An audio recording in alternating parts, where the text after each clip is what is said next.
प्रधानमंत्री नरेंद्र मोदी ने देश भर के 508 रेलवे स्टेशंस के रीडेवलपमेंट की नींव वर्चुअल तौर पर रखी। ये स्टेशन 27 राज्यों और संघ शासित प्रदेशों में मौजूद हैं।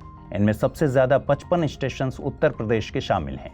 ये स्टेशंस अमृत भारत स्टेशंस योजना का हिस्सा हैं। इसके तहत देश के 1300 प्राइम रेलवे स्टेशंस को रीडेवलप करने की योजना है। राजस्थान की कैबिनेट ने 19 नए जिलों और 3 नए डिविजन्स के गठन को मंजूरी दी है। अब राजस्थान में जिलों की संख्या बढ़कर 50 हो गई है। गौरतलब है कि जिलों का आकार बड़ा होने से आम लोगों को हेडक्वार्टर तक पहुंचने में समय और पैसा दोनों खर्च करना पड़ता था। राजस्थान क्षेत्रफल के लिहाज से देश का सबसे बड़ा राज्य है। इराक ने ट्रैकोमा को पब्लिक हेल्थ प्रॉब्लम के तौर पर उन्मूलित कर लिया है। WHO ने इराक को NTD यानी नेग्लेक्टेड ट्रॉपिकल डिजीज का उन्मूलन करने वाले 50वें देश के तौर पर मान्यता दी है। WHO द्वारा 2030 तक 100 देशों का लक्ष्य रखा गया है। नीति आयोग ने report on water neutrality of Indian industries जारी की है। इसमें भारतीय उद्योगों के लिए वाटर न्यूट्रलिटी की परिभाषा का मानकीकरण करने का प्रयास किया गया है। वाटर न्यूट्रलिटी से मतलब है किसी भी गतिविधि में पानी का कम से कम प्रयोग हो, ऐसे प्रयास करना, साथ ही वाटर फुटप्रिंट के नकारात्मक प्रभावों को कम करना। टेस्ला ने भारतीय मूल के वैभव तनेजा को CFO यानी चीफ फाइनेंशियल ऑफिसर नियुक्त किया है। टेस्ला इलेक्ट्रिक व्हीकल बनाने के क्षेत्र में काम करने वाली एक अमेरिकी कंपनी है। इसका मालिकाना हक एलन मस्क के पास है। स्टील मंत्रालय ने स्टील सेक्टर के विकार्बनीकरण के मकसद से 13 टास्क फोर्स का गठन किया है। एक टास्क फोर्स स्किल डेवलपमेंट को लेकर भी किया गया है, जिससे एक ऐसा कार्यबल तैयार किया जा सके जो ग्रीन स्टील के उत्पादन में सक्षम हो। ग्रीन स्टील से मतलब है स्टील के ऐसे उत्पादन से जिसमें जीवाश्म ईंधनों का प्रयोग न किया जाए। राष्ट्रीय ग्राम स्वराज अभियान RGSA को वित्तीय वर्ष 2022-23 से 2025-26 के दौरान लागू करने की मंजूरी मिल गई है। RGSA पंचायती राज मंत्रालय के तहत सेंट्रली स्पॉन्सर्ड स्कीम है। इसका मकसद पंचायती राज संस्थाओं के चुने हुए प्रतिनिधियों में कैपेसिटी बिल्डिंग करना है। अदिति स्वामी वर्ल्ड आर्चरी चैंपियनशिप में गोल्ड मेडल जीतने वाली पहली भारतीय बन गई हैं। उन्होंने जर्मनी के बर्लिन में चल रही वर्ल्ड आर्चरी चैंपियनशिप में इंडिविजुअल गोल्ड जीता है। 9 अगस्त का दिन काकोरी ट्रेन एक्शन के लिए भी जाना जाता है। ब्रिटिश शासन के विरुद्ध यह एक महत्वपूर्ण घटना थी। 9 अगस्त 1925 को हुई इस घटना को हिंदुस्तान रिपब्लिकन एसोसिएशन के क्रांतिकारियों ने अंजाम दिया था। इस दौरान क्रांतिकारियों ने अपनी गतिविधियों की फंडिंग के लिए ब्रिटिश खजाने को लूट लिया था।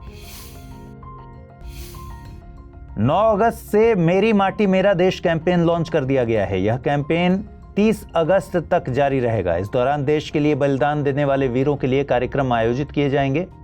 देश की सभी पंचायतों में अमृत वाटिका बनाई जाएगी। रूस चंद्रमा पर अपना मिशन 11 अगस्त 2023 को भेजने की तैयारी में है। इसे लूना 25 नाम दिया गया है। रूस चंद्रमा पर 23 अगस्त को लैंडिंग प्लान कर रहा है। गौरतलब है कि भारत का चंद्रयान 3 भी उसी दिन चंद्रमा पर लैंड करेगा। भारत से INS विशाखापट्टनम और INS त्रिकंड द्विपक्षीय एक्सरसाइज में हिस्सा लेने के लिए दुबई पहुंचे हैं। भारत और UAE की नेवी के बीच आयोजित होने वाले इस एक्सरसाइज को जायद तलवार नाम दिया गया है। राजस्थान सरकार ने इंदिरा गांधी स्मार्टफोन योजना लॉन्च की है, जिसके तहत राज्य की महिलाओं को मुफ्त में स्मार्टफोन मुहैया कराए जाएंगे। योजना का मकसद महिलाओं को डिजिटल तौर पर सशक्त बनाना है। 10 अगस्त को दुनिया भर में विश्व बायोफ्यूल दिवस मनाया जाता है। इस दिन का मकसद गैर जीवाश्म ईंधनों की महत्ता को सेलिब्रेट करना है। बायोफ्यूल्स पर्यावरणीय तौर पर सतत यानी सस्टेनेबल होते हैं। इनका उत्पादन बायोलॉजिकल उत्पादों जैसे कि कृषि अवशेष, फसल, पेड़ और घास आदि से किया जाता है। RBI ने अपनी द्विमाही मौद्रिक नीति की घोषणा की है। इसमें रेपो रेट को 6.5% रखा गया है। रेपो रेट से मतलब उस रेट से है जिस पर RBI अन्य बैंकों को लोन देता है। इस दर के हिसाब से ही बैंक अपने ग्राहकों को लोन देते हैं। रेपो रेट अगर ज्यादा है तो बैंक से मिलने वाला लोन महंगा होगा। मध्य प्रदेश के मुख्यमंत्री शिवराज सिंह चौहान ने अनूपपुर जिले के अमरकंटक में मां नर्मदा लोक के निर्माण की घोषणा की है। नर्मदा नदी भारत की 5वीं सबसे बड़ी नदी है। यह अनूपपुर जिले में अमरकंटक की पहाड़ियों से निकलती है। नर्मदा पूर्व से पश्चिम दिशा की ओर बहती है। नर्मदा कर्क रेखा के समानांतर बहती है। इसे मध्य प्रदेश की जीवन रेखा के नाम से जानते हैं। 11 अगस्त 2023 से ऑस्ट्रेलिया के सिडनी में मालाबार मल्टीलैटरल नेवल एक्सरसाइज की शुरुआत हो रही है। इसमें भारत से आईएनएस सह्याद्री और आईएनएस कोलकाता हिस्सा ले रहे हैं। मालाबार नेवल एक्सरसाइज की शुरुआत 1992 में भारत और यूएसए की नेवी के बीच बाइलैटरल एक्सरसाइज के तौर पर हुई थी। वर्तमान में इसमें यूएसए, जापान, भारत और ऑस्ट्रेलिया की नेवीज शामिल हैं। यूएसए के मोई आइलैंड में वाइल्ड फायर्स के चलते तकरीबन 55 लोगों की मौत हो गई है। मोई आइलैंड यूएसए के हवाई राज्य में स्थित है।